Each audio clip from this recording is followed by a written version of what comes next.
Yung buong akala mo na ikaw yung girlfriend pero hindi naman pala. Kaya yung bida ng ating kwento, tawagin na lang natin siyang Chichi para maikse. Gusto niya lang daw i-share ang kwento tungkol sa kanyang ex na tawagin na lang daw nating JC. At tawagin na lang daw nating Shin, yung dati niyang katrabaho. 19 years old daw si Chichi nung nag-apply daw siya sa isang fast food chain at supervisor daw doon si JC. Noong first week pa lang daw ni Chichi sa kanilang trabaho ay wala pa daw siyang gaanong kakilala. At nilapitan daw siya noon ni Shin na nakipagkwentuhan sa kanya kaya naging close daw sila. Palagi daw kasing napapagalitan itong si Shin dahil mabagal daw siyang kumilos sa fast food nga sila nagtatrabaho. Lumipas pa daw yung ilang araw na nadagdagan na yung mga kakilala ni Chichi. Tuwing gabi daw pagkatapos ng kanilang trabaho ay sumasama daw siya na makipaglaro ng ML. Hanggang sa palagi na daw siyang niyayaya ni JC na maglaro na silang dalawa lang. At dahil daw doon silang dalawa daw ay nagkamabutihan. Pero kapag silang dalawa daw ay nasa trabaho hanggang nakautingin lang daw sila. Hindi raw nagtagal na hulog ang loob ni Chichi dito kay JC. At naging sila na. Noong mga sumunod na araw daw ay nadaanan niya yung kanyang mga kasamahan sa trabaho na pinag-uusapan si Shin. Na may boyfriend na daw ito at kasamahan daw nila yon sa trabaho. Pero hindi naman daw nalaman ng kanyang mga kasamahan kung sino daw talaga yung tunay na boyfriend. Kinagabihan daw ay niyaya siya ni JC na kumain sa labas. Pumayag naman daw siya dahil sila na. Naikwento niya daw dito kay JC na narinig niya sa kanyang mga katrabaho na may boyfriend na pala si Shin. Hindi raw malaman ni Chichi na bakit ganun yung pakiramdam niya nung nabanggit niya yung pangalan ni Shin ay bigla na lang daw tumahimik itong si JC. At ang sabi daw sa kanya ni JC ay hindi raw siya mahilig makinig sa mga chismis. Isang linggo daw ang nakalipas ay nagpalit daw yung iba niyang katrabaho ng araw ng day off. Kasama daw doon si Shin at parehas na daw sila ng day off. Inaya daw ni Chichi itong si Shin na gumala dahil parehas naman daw nilang rest day at wala naman daw silang gagawin. At nung araw na nga daw ng kanilang day off ay nagpunta nga daw sila sa isang mall at tumambay daw sila sa food court. At bigla na lang daw na i-open yung topic tungkol kay Shin at sa kanyang boyfriend. Nung una daw ay ayaw pa magkwento ni Shin dahil nahihiya daw siya pero pinilit daw siyang magkwento ni Chichi. Bigla na lang daw gumuho ang kanyang mundo nung sabihin daw ni Shin na huwag kang maingay, hindi kasi pwede na i-public yung relasyon namin. Dahil pupulutanin daw kami ng mga chismosa. Ang totoong jowa ko pala ay si Sir JC, 2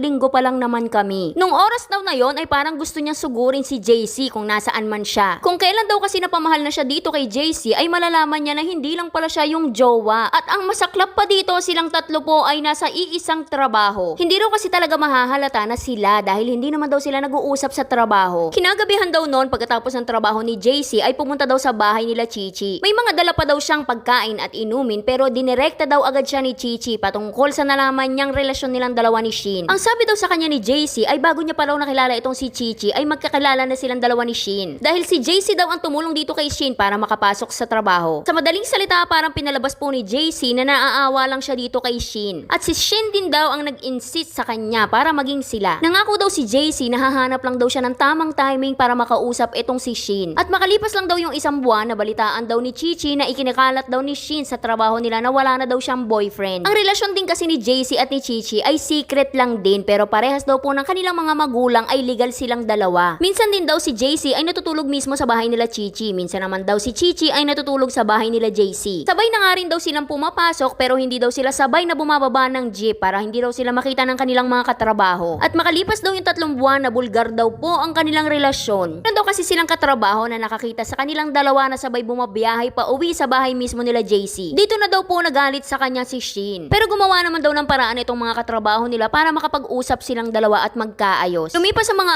araw, naging tahimik na daw po yung buhay nila at malaya na yung kanilang relasyon. Palagi na daw siyang sinusundo ni JC sa kanilang trabaho at doon na daw siya nakikituloy sa bahay mismo ni JC. May sarili naman daw kasi siyang bahay, nakatabi lang ng bahay ng nanay niya. Pinapayagan din naman daw si Chichi ng kanyang mga magulang na sumama dito kay JC dahil ramdam naman daw nila na hindi siya pababayaan ni JC. Halos 7 buwan daw silang naging magka-live-in at nung ika-9 na buwan na daw ng kanilang relasyon ay bigla na lang daw nagbago. Bigla na lang daw kasing naging malamig ang pakikitungo sa kanya ni JC nung nagkaroon daw siya ng problema sa kanyang pamilya. Nagkasakit daw po kasi yung lola niya at yung nanay niya raw po yung kailangang mag-alaga. Wala raw magbabantay sa nakababata niyang kapatid na 2 taon pa lang noon kaya nag-resign daw siya agad sa trabaho. Sobrang dami daw kasing iniisip ni Chichi nung mga panahon na yon kaya daw pati si JC ay napagdidiskitahan niya. Kasabay din daw noon ay pinapatulan na daw siya ni JC. Hindi niya na raw nabantayan yung mga kilos ni JC dahil naging busy nga daw siya sa pag-aasikaso sa kanyang kapatid. Hanggang sa nag-chat daw sa kanya ng isang beses si JC na makikipaghiwalay na. Ito daw po ay nangyari noong December 28, 2022. Nagmakaawa pa daw si Chichi na makapag-usap muna sana sila ng personal bago sila maghiwalay. Pero ang sagot daw sa kanya ni JC ay hindi na magbabago yung kanyang desisyon kaya kailangan na daw nilang maghiwalay. Magfo-focus muna daw kasi siya sa trabaho dahil mapopromote ma-promote na daw siya. Kaya wala daw ibang nagawa si Chichi kundi pumayag na lang at hindi na daw sila nagkita simula nung araw na yon. January 2023, nagchat daw po yung isa niyang kasamahan sa trabaho dati. Binalitaan daw siya na itong si JC at si Shin ay nagkabalikan na pala. Kaya daw pala ang lamig ng pakikitungo sa kanya ay may nagpapainit ng iba. Hinayaan niya na lang daw yung kanyang nabalitaan at nagpatuloy na raw siya sa kanyang buhay. Nag-aral daw po ulit itong si Chichi. Kaya lang ang masaklap daw ay naging kaklase niya itong si JC dahil nag-aral din daw po siya ulit. Kailangan daw kasi ni JC na makatapos ng isang 4-year course para ma-promote na daw siya bilang manager sa susunod na taon. At yun na nga, dito daw po sila nagkabati at pumayag na naman daw siyang maging pangalawa. Mahal na mahal niya daw kasi itong si JC at hanggang ngayon ay nagkikita pa rin daw sila ng patago at nag-uusap. Pinapakita niya po kasi sa akin at pinaparamdam na mahalaga ako sa kanya. Mahal niya po ako kaya hindi ko po siya kayang bitawan. Maraming salamat po kung ano pong maipapayo niyo sa akin, Ate Se, kahit hindi na to mapicture, hihingi na lang ako ng advice. Hanggang dito na lang, Ate Charis. Sa tingin ko naman may feeling sa'yo itong si JC, pero kung sasabihin mo sa akin na mahal ka niya, baka hindi masyado. Baka sinasamantala niya lang yung pagkakataon na makapagjowa ng madami kasi nga may mga nagkakagusto sa kanya na 2 girls. Hindi na kita papayuhan na hiwalayan mo yan kasi sa tingin ko hindi mo namang gagawin. Siguro ang sasabihin ko na lang sa'yo, ito yung mga kataga na mahalin mo muna ang sarili mo bago yung ibang tao. Dahil pag natutunan mong mahalin yung sarili mo, hindi ka papayag na ginaganyan ka lang. Kasi